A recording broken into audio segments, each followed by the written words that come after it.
look at what makes the A200 tick. Check valves. Diaphragms.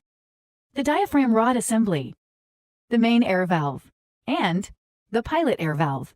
Now that you know the key components of the A200, we can discuss how it works. Two diaphragms, connected by the diaphragm rod, work in unison to create the liquid motion of the pump. While one side is in suction mode, the other is in discharge mode.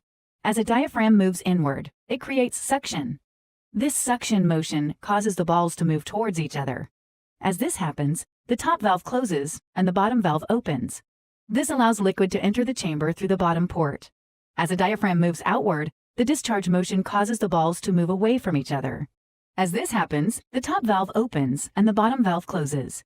This allows liquid to exit the chambers and discharge through the top port. This process constantly alternates between the two chambers to create a continuous cycle.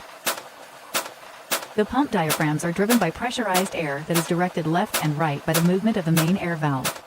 Here's how it works. When air pressure is applied to the pump, the main air valve moves up and down. When the main air valve is in the down position, air pressure is diverted to the right diaphragm. At the same time, exhaust air from the left diaphragm passes through the shuttle and shuttle plate and exits the rear of the pump. When the main air valve is in the up position, air pressure is diverted to the left diaphragm, while the right diaphragm is exhausted. This process constantly alternates between the up and down position to create a continuous cycle. The pilot air valve directs the air that moves the main air valve.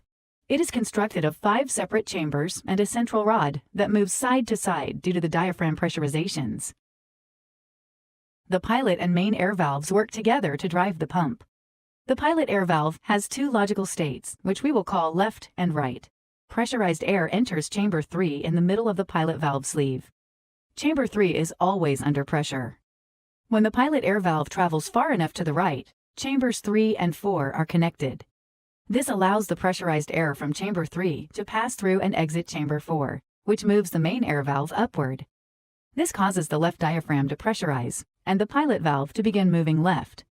When the pilot air valve travels far enough to the left, chamber 3 connects to chamber 2 and the air moves the main air valve downward. This causes the right diaphragm to pressurize and the pilot valve to begin moving right. Throughout the cycle, one side pressurizes as the other exhausts. This process constantly alternates between the pilot and main air valve to create a continuous cycle. The simple, straightforward design of the all-flow A200 allows the air and liquid ends to work together reliably to transfer your process fluid in the most efficient manner possible.